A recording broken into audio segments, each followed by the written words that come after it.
Hey, what's going on, guys? My name's Nathan. Welcome back to the Snack Saloon.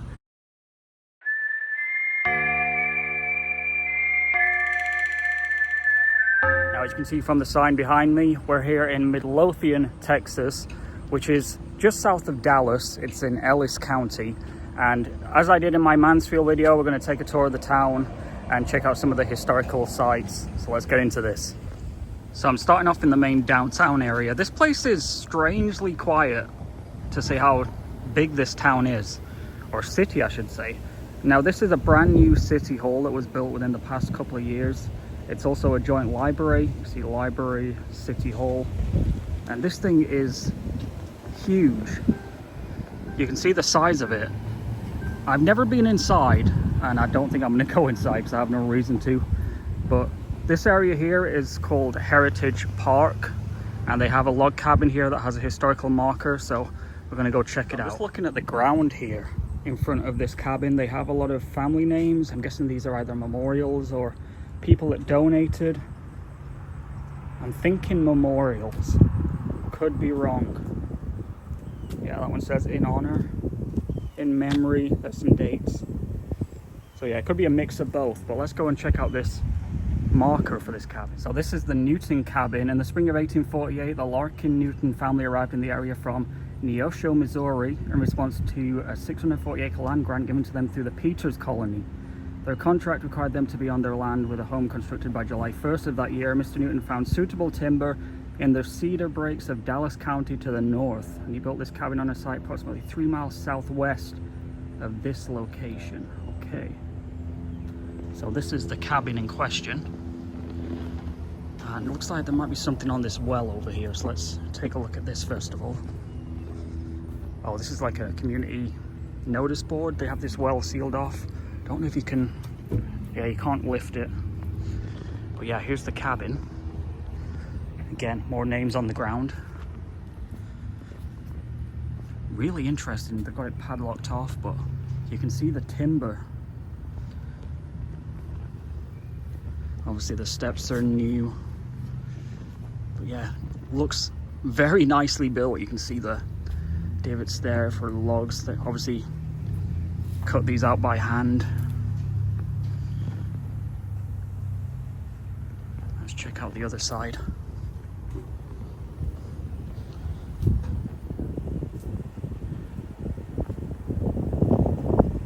Again, padlocked off so no one can get in. Be curious to see what it's like on the inside. I'm guessing it's just a shell, because as far as I know, they never opened this.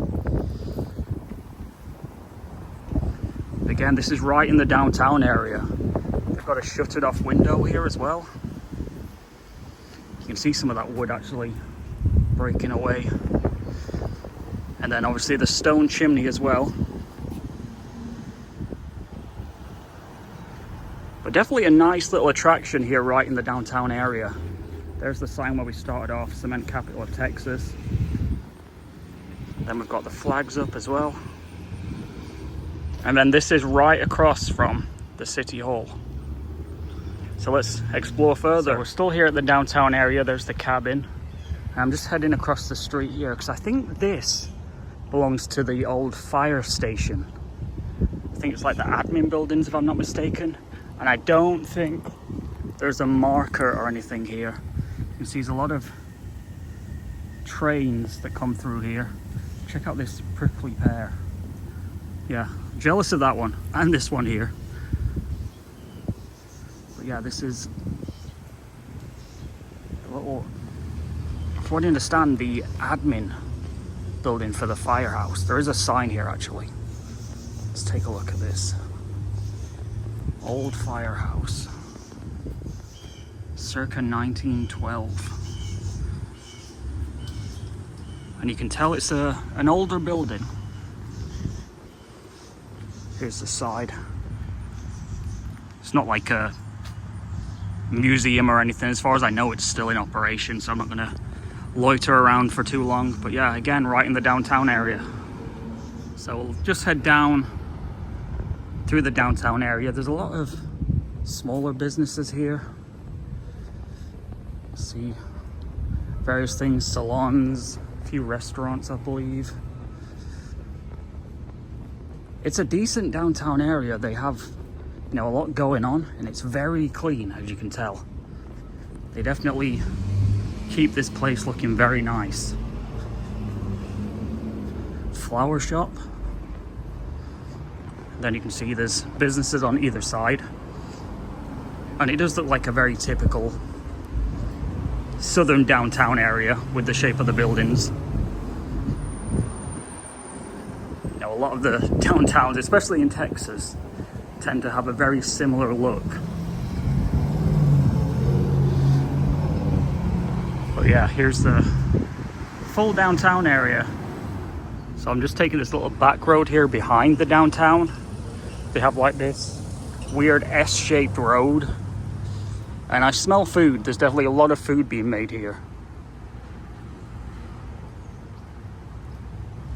Yeah, I know there's a couple of historical markers just over that fence. And again, you can see there's the train.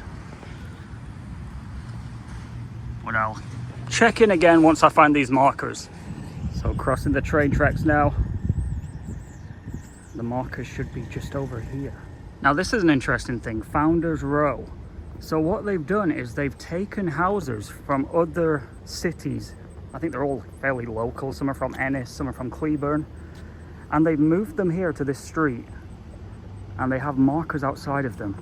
So let's go down this street. I think some of these have businesses that are actively operating out of them, but we'll see. So starting out just here on the corner, we've got an old Ford. Very rusty, but still very, very nice looking. Really sets the tone for this street. This is right on the corner as you approach. So we're gonna head down here and take a look. I think there's a marker on this house. I'm noticing these bricks. Coffeeville. There you go. All of them have that marking on them. No idea what the significance is, if these are reused or, you know, a local company made them and just laid them down. But here's the first house. Like I said, this is a business, but I do have a marker there. You can just see it there. Hopefully the camera's not too unstable. But yeah, lovely looking house. So let's continue down. I'm not sure which of these houses have markers on them, so I guess I'll do this live, because like I said, all of these seem to be in operation. Looks like this one does here. Let's zoom in on that one. There you go. See, this one came from Ennis. Number 315. Again, really nice looking house. And all of these houses have nice little walkways in between them. Now we're coming to the last one here. Number 319. Originally located Highway 77, Butcher Road in Waxahachie. So that's just down the road. Yeah, these are incredible. I'm glad they preserved these, and it's an interesting concept, you know, bringing them down to the one street and having businesses make use of them. Now we're coming up the backside, so I don't think there's any more on the next street over. I'm pretty sure this is the main spot.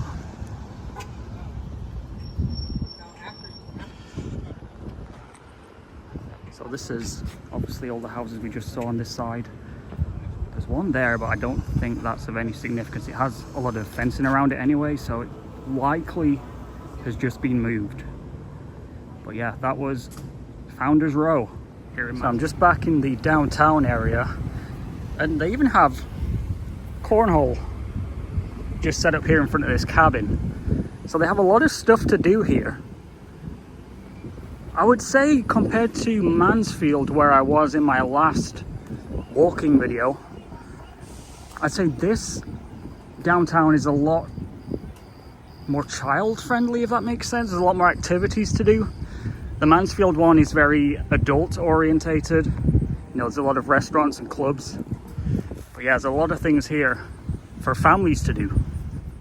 So now I'm gonna go down. There's a mural just over here at the side of this little retail unit. Family Dollar, I think, is the only thing that's actually in operation here. But there's a mural just there on the side. And I'm pretty sure this is fairly new, at least within the past 4 years. Welcome to Midlothian.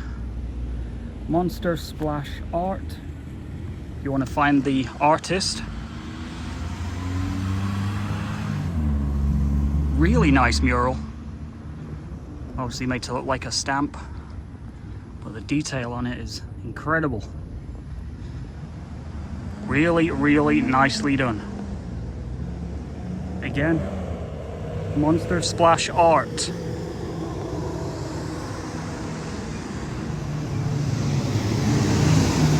So whilst I'm making my way to the next marker, I'm just here in a residential area. I figured I would discuss some of the history of this town. So, as I said by the cabin, Larkin Newton was one of the first men to bring his families to this area, and he built that cabin there. I think he said 3 miles to the south. There's still a little cemetery for the Newtons, and it's kind of in the middle of nowhere now, but that's where that cabin would have originally stood. And there was also the Hawkins family, and they built a cabin on what is now known as Hawkins Spring, which is a little creek. And one of the markers that we're approaching is the house built by one of the Larkins kids. I think it was his son. And this house still stands just here on one of the main streets. So once we get there, we'll take a look. Notice this in this family's backyard. Roadhouse. Backing onto the downtown area. I keep coming across these signs, Save Old Town Midlothian. I'm guessing there's some maybe local outcry from some of the older residents, just based on how much the downtown area is growing. Because I know, as with most of these, places that are right outside big cities, the big cities just grow and basically, take over. So Midlothian more than likely will just be another part of the DFW Metroplex. But for now, there's still a fair bit of farmland in between. Now, one thing I am noticing, this place is certainly under construction. There's a lot of roads being pulled up, resurfaced, a lot of buildings being renovated. I've not been down here in quite some time, and it looks completely different. And of course, there's a lot of these very nice houses that are still lived in. This one looks to be kept. Very, very nice. Garden looks incredible. And like I said, a lot of construction. Yeah, some of these houses are decorated impeccably. I mean, look at this. Just a regular residential street. Now there's a marker in a park that's just there. So we're going to check that out before we get to the Hawkins house. So I'm here at Kimmel Park, and the marker is just there. And of course there's kids on the playground, so this is going to be awkward. Here we go. People behind me on the phone, but here's the marker. And like I said, this is in a park. So let's move on. If I'm not mistaken, I think this is the Hawkins house. There's the back. And there should be a marker somewhere here. They do have these parking spots, so I don't know if this is a business, maybe? Yeah, I see a sign there. So let's work out where the marker is. I think it's right there. Oh yeah, here's the house. Got these little horse heads. So let's head over to this historic marker. It's kind of in an awkward spot. It's just in the middle of their lawn.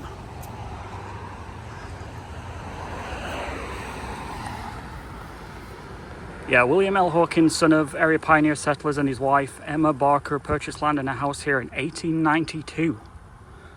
They removed the original structure in 1901 and hired local wood artisan Will Price to build this house. So this is the house. With the double, well, I guess, top balcony and front porch. Has a really unique look to it. Yeah, I think there's one more on this main street. There's a lot of really nice architecture on this street, and a lot of it has been repurposed into businesses or, apartments. It's better than it just sitting and, you know, rotting away. So here's our last historic marker on this side of town. First Presbyterian Church. Got the nice full wreaths on the door. 1911, two congregations merged to form Midlothian Presbyterian Church. One originally organized in 1883, if I could speak, under Pastor D.G. Malloy, and was part of the Presbyterian Church, United States of America. Okay. It's not the most interesting building, I will say, other than the window up there. But it's still nice nonetheless. They've kept it in great shape. So I'm going to end the video off here, guys, because it's hotter than hell outside. We're reaching 90 degrees. So I hope you enjoyed this very quick tour of Midlothian.